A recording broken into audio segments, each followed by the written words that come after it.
Hello everyone, this is Abhijeet Thakur. Welcome to my YouTube channel accounts mania. आज इस video में मैं आपको सिखाऊंगा कि discounting of bill of exchange के केस में जर्नल एंट्रीज कैसे प्रिपेयर करते हैं। इससे पहले मैं ऑलरेडी 2 वीडियो बना चुका हूं इस चैप्टर से रिलेटेड। अगर आपने नहीं देखी तो डिस्क्रिप्शन में लिंक है, उसको जाके आप देख सकते हैं। चैनल पे फर्स्ट टाइम आए तो प्लीज़ चैनल को सब्सक्राइब कीजिए, वीडियो पसंद है तो लाइक कीजिए। तो चलिए स्टार्ट करते हैं।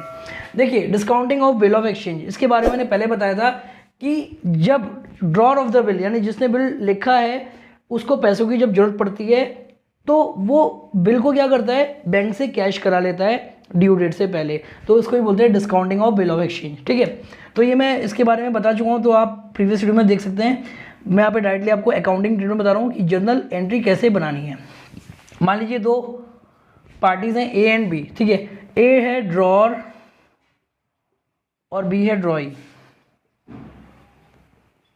ठीक है, तो जो ड्रॉर होता है वो क्या होता है, सेलर होता है। तो क्वेश्चन का जो स्टार्ट होता है वो यहाँ से होता है कि भाई ए ने बी को गुड सेल किया। तो सबसे पहली एंट्री बनेगी, सपोज ए ने बी को गुड सेल किया 2022 1 अप्रैल। ठीक है, तो ए ने बी को गुड सेल किया क्रेडिट में, तो एंट्री बनेगी बीस account debit to sales account. तो ए ने बी को जो है 10,000 रुपये का गुड सेल किया 1 अप्रैल 2022 को। तो ये क्या हो गई, सेल की एंट्री। ऐसे ही हम बी क्या बनाएंगे, तो बी क्या जो एंट्री बनेगी वो बनेगी परचेज़ की, क्योंकि ए ने बी को गुड सेल किया तो बी ने क्या किया, परचेज़ किया। तो बी की एंट्री बनेगी purchases account debit to A's account. तो ये एंट्री होगी 10,000 का गुड्स इसने परचेज कर लिया। अब देखिए, जब परचेज किया क्रेडिट में किया तो फिर क्या होगा, ए ने जो है बी पे एक बिल ड्रॉन करेगा और बी जो है बिल को एक्सेप्ट करेगा सिग्नेचर करके और एक बिल ऑफ एक्सचेंज बन जाएगा। ठीक है, तो देखिए जब बिल लिखा जाता है सेम डेट पे ही लिखा जाएगा यानी 1 अप्रैल। तो जब बिल क्रिएट हो जाता है, जब ड्रॉई साइन कर देता है और बिल क्रिएट हो जाता है तो इसके लिए एक एसेट्स क्रिएट हो जाती है, और वो एसेट्स कौन सी होती है, बी आर यानी बिल्स रिसेबल। तो एसेट्स क्रिएट होती है तो डेबिट में, और इसके लिए एक लायबिलिटी क्रिएट हो जाएगी, तो लायबिलिटी क्रिएट होगी तो क्रेडिट में। ठीक है, क्योंकि एसेट्स जब भी क्रिएट होती है डेबिट में आती है, लायबिलिटी क्रिएट होती है क्रेडिट में। तो यहाँ पर हो गया बीपी अकाउंट डेबिट, वहाँ पर हो गया यहाँ हो गया बी आर अकाउंट डेबिट, वहाँ पर बीपी अकाउंट क्रेडिट हो गया। अब जो ये इसकी एसेट्स क्रिएट हुई कैसे हुई, जब उसने साइन करके बिल इसको दिया तो बी ने इसको बिल दिया, तो बी क्या हो गया, गिवर हो गया, debit the receiver credit the giver. तो ये एंट्री बन गई 10,000। इसकी एक एसेट्स क्रिएट हो गई, और से एसेट्स कहाँ से मिली, बी से मिली, तो बी गिवर है तो क्रेडिट हो गया। अब जब इसने सिग्नेचर किया तो उसके लिए एक लायबिलिटी क्रिएट हो गई, तो एक क्रेडिट में आ गया। तो डेबिट में क्या आ गया इसका, ए। तो यहाँ एंट्री बन जाएगी एज अकाउंट डेबिट। ठीक है, तो क्योंकि ने सिग्नेचर करके ए को दिया तो ए रिसीवर है इसकी बुक में, तो ये हो गई बिल ड्रॉन करने की एंट्री। ठीक है, अब क्या हुआ कि 4 अप्रैल को ए जिसने बिल लिखा था उसे जो है पैसों की जरूरत पड़ गई। ठीक है, अब ये जो बिल था ये 3 मंथ्स का था। ठीक है, जो ड्यू डेट थी बिल की वो थी 3 मंथ्स। ठीक है, 3 मंथ्स की थी। अब ए को जो है 4 अप्रैल को जरूरत पड़ गई बिल को। अब ए को 4 अप्रैल को जरूरत पड़ी पैसों की, तो उसका क्या ऑप्शन है कि वो उसको कैश करा सकता है। कहाँ से करा सकता है, बैंक से। अब वो बैंक गया तो बैंक ने बोला ठीक है 3 मंथ्स बाद मुझे पैसा मिलेगा, मैं आपको अभी कैश करके दे देता हूँ, लेकिन मैं इसमें जो है 10% पर एनम 10% पर एनम के हिसाब से जो है चार्ज काटूंगा 3 महीने का। तो ये नहीं कहा ठीक है मुझे कोई प्रॉब्लम नहीं, आप चार्ज काट लीजिए लेकिन मुझे कैश कर दीजिए।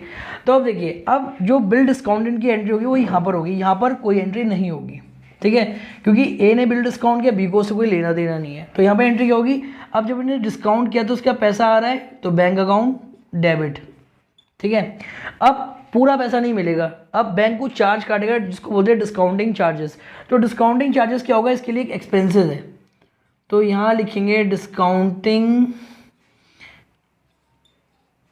चार्जेस अकाउंट डेबिट, क्योंकि एक्सपेंस है टू बी आर अकाउंट। अब बी आर क्रेडिट क्यों हुआ, देखिए जब इसने बिल बनाया था तो इसके लिए एक एसेट्स क्रिएट हुई थी, अब इसने वो कैश करा लिया तो जो ये इसकी एसेट्स थी बैंक के पास चले गई, तो जब क्रिएट हुई तो डेबिट में और जा रही है तो क्रेडिट में, है ना।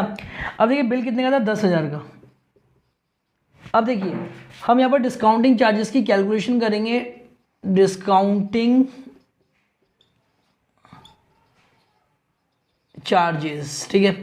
तो कैसे निकालेंगे? बिल कितना था? 10,000 रुपये का था, ठीक है। मल्टीप्लाई कितने महीने का था? 3 मंथ्स का, तो 3/12 मल्टीप्लाई कितने परसेंट पे वो कैश करा रहा है? 10% डिस्काउंटिंग चार्जेस पे। तो ऐसे डिस्काउंट आ जाएगा आपका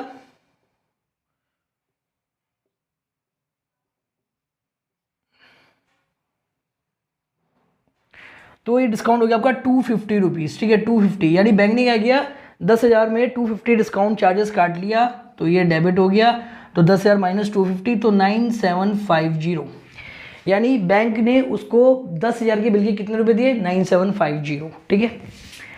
अब देखिए बिल डिस्काउंट की यहाँ पर कोई एंट्री नहीं होगी क्योंकि इसे कोई मतलब नहीं है। इसको पता है कि इसने बिल एक्सेप्ट किया था, इसको ड्यू डेट पे पैसा देना है बस।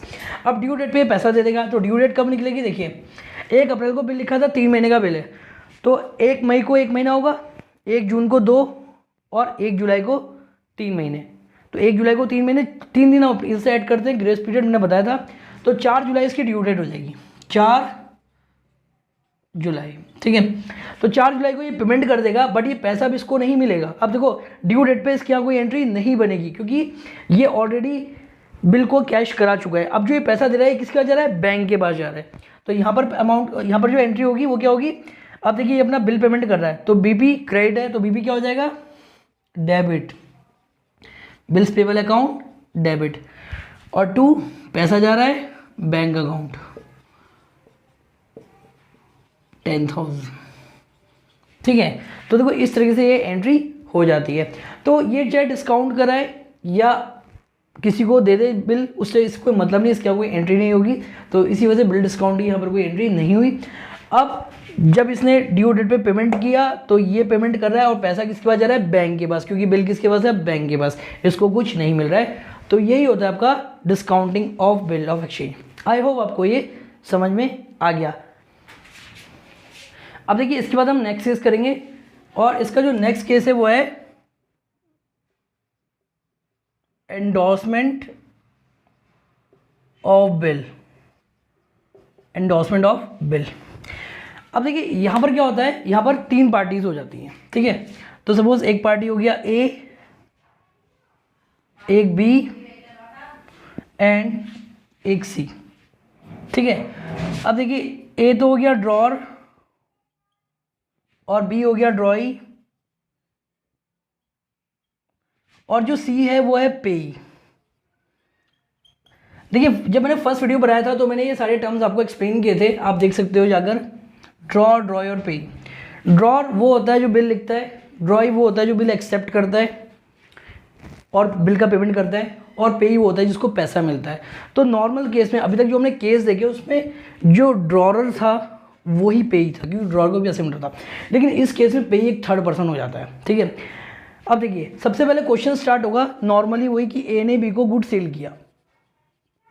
मान लीजिए 1 जनवरी ए ने बी को गुड सेल किया, तो B debit to sales account, B debit to sales account.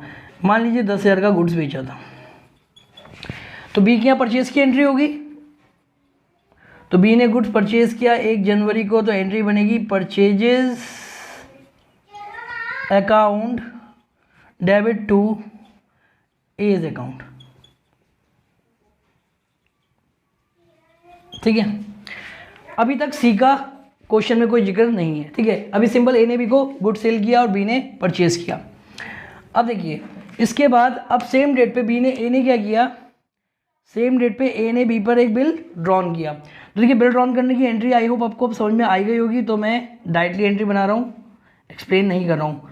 तो B R account debit to B, तो 10,000 का गुड्स बेचा था, तो 10,000 का बिल ड्रॉन कर दिया सेम डेट पे। तो यहाँ पर भी एंट्री बनाएंगे, तो यहाँ पर जो एंट्री बनेगी वो किस लिए बनेगी? बिल एक्सेप्ट करने की, ये बिल ड्रॉन करने की, यहाँ पर एक्सेप्ट करने की। तो यहाँ पर एंट्री बनेगी a debit to BP account, a debit to BP account, ठीक है। तो देखिए यहाँ तक एंडोर्समेंट का कोई जिक्र नहीं हुआ, क्योंकि ए ने बी को सेल किया और एक बिल ड्रॉन कर दिया। अब यहाँ से स्टार्ट होगी कहानी। अब क्वेश्चन में लिखा होगा after accepting the bill by B A endorse the bill in favour of his creditor C. ठीक है, यानी जब बी ने बिल एक्सेप्ट कर लिया और बिल ऑफ एक्सचेंज क्रिएट हो गया, उसके बाद ए का कोई क्रेडिटर था सी, जिसको ए ने बिल क्या कर दिया, एंडोर्स कर दिया। यानी सी को पैसे देने थे तो सी को बोला कि आप ये बिल रख लो और 3 महीने बाद जब पैसा मिलेगा तो आप बी से ले लेना। ठीक है, तो अब देखो यहाँ पर क्या एंट्री बनेगी, ए ने बिल दे दिया सी को, तो देखिए इसकी जो एसेट्स थी वो चली गई, इसके बाद से चले गई, तो एसेट्स जा रही है तो एसेट्स क्रेडिट हो जाएगी बी आर अकाउंट। ठीक है, एसेट्स क्या होगी, क्रेडिट क्यों जा रही है। अब ये जा किसके पास रही है, सी के पास, तो रिसीवर कौन है, सी, तो यहाँ पर हो जाएगा सी डेबिट, तो ये होगी एंडोर्समेंट की एंट्री। ठीक है, सी डेबिट टू बी आर, तो देखिए सी डेबिट क्यों हुआ, क्योंकि ए ने बिल एंडोर्स कर दिया सी को, तो सी रिसीवर है तो सी डेबिट हो गया। अब बी आर इसकी एसेट से ये जा रही है तो क्रेडिट हो गई। ठीक है, अब देखिए इसके पास कोई एंट्री नहीं बनेगी क्योंकि इससे कोई मतलब ही नहीं है, आप बिल डिस्काउंट कराओ या आप एंडोर्स करो, इसको बस ये पता है कि मुझे ड्यू डेट पे बिल का पेमेंट करना है। ठीक है, अब देखिए अब इसने बिल इसको एंडोर्स किया तो इसकी यहाँ भी एंट्री बनेगी और इसकी यहाँ भी बनेगी। तो देखिए इसका बिल क्रेडिट हुआ क्योंकि बिल जा रहा था, एसेट जा रही, इसके पास क्या होगा, डेबिट हो जाएगा क्योंकि इसके पास एक एसेट्स आ रही है और किससे मिल रहा है इसको, ए से, तो एंट्री बन गई बी आर टू ए। ठीक है, तो ये होता है एंडोर्समेंट। ठीक है, तो एंडोर्समेंट का इफेक्ट कम पड़ेगा, ड्रॉर और जो जिसको एंडोर्स हो रहा है उसके पास होगा। ठीक है, इससे कोई लेना देना नहीं। अब देखिए अब जब ड्यू डेट होगी, ड्यू डेट, अब ड्यू डेट पे जब एंट्री बनेगी तो पैसा तो इसी को देना है, लेकिन पैसा जो मिलेगा वो इसको मिलेगा क्योंकि बिल इसके पास चले गया, बिल इसके पास चले गया और यहाँ पर कोई एंट्री नहीं होगी ड्यू डेट पर। ठीक है, तो ड्यू डेट पर यहाँ पर कोई भी एंट्री नहीं होगी क्योंकि बिल चले गया सी के पास। तो ये जो मैंने कट लगाई है एंडोर्समेंट के लिए, ठीक है, एंडोर्समेंट के लिए कटे कि यहाँ पर एंडोर्समेंट की एंट्री नहीं होगी, मैं इसको हटा देता हूँ, आप कंफ्यूज ना हो जाए। तो देखिए एंडोर्समेंट की यहाँ पे कोई एंट्री होगी, ड्यू डेट पे अभी बिल पेमेंट करेगा और पैसा सी को मिल जाएगा। तो देखिए एंट्री क्या बनेगी, बिल पेमेंट करने की, ये अपना बिल पेमेंट कर रहा है तो BP account debit to cash account या बैंक अकाउंट, बैंक लिखना तो बैंक ही लिख देते हैं, BP account debit to bank account. ठीक है, तो बिल पेमेंट कर दिया।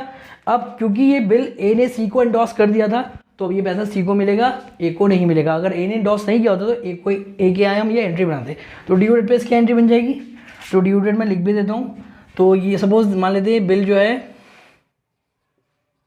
2 महीने का था, 2 मंथ्स, तो जनवरी में लिखा था, तो जनवरी यानी 1 फरवरी को 1 महीना, 1 मार्च को 2 महीना, 3 दिन ऐड करेंगे तो 4 मार्च। तो जो ड्यू डेट बनेगी वो बनेगी 4 मार्च, 4 मार्च। ठीक है, तो यहाँ पर इसका पैसा आ जाएगा तो बैंक अकाउंट डेबिट टू, अब ये एसेट जो है खत्म हो गई, टू बी आर। ठीक है, तो इस तरीके से जो है एंडोर्समेंट का ट्रीटमेंट होता है। ठीक है, तो एंडोर्समेंट आपको याद रखना है, जब बिल एंडोर्स होगा यानी जब ड्रॉर बिल एंडोर्स करेगा पेई को, तो एंट्री एक तो ड्रॉर क्या बनेगी और एक पेई क्या बनेगी, ड्रॉई क्या नहीं बनेगी क्योंकि इससे कोई मतलब नहीं है, आप बिल अपने पास रखो या एंडोर्स करो। उसके बाद अब जब ड्यू डेट पे पेमेंट होगी तो पेमेंट तो इसको ही करनी है, जो बिल एक्सेप्ट करेगा वही पेमेंट करेगा, लेकिन पैसा किसके पास जाएगा, सी के पास, क्योंकि बिल किसके पास है, सी के पास, तो उसकी एंट्री नहीं होगी। तो ये होता है आपका एंडोर्समेंट ऑफ बिल। तो आई होप आपको discounting of bill and endorsement of bill समझ में आ गया। अगर कोई डाउट होगा तो आप कमेंट सेक्शन में मेरे से पूछ सकते हैं। Thanks for watching, bye, take care.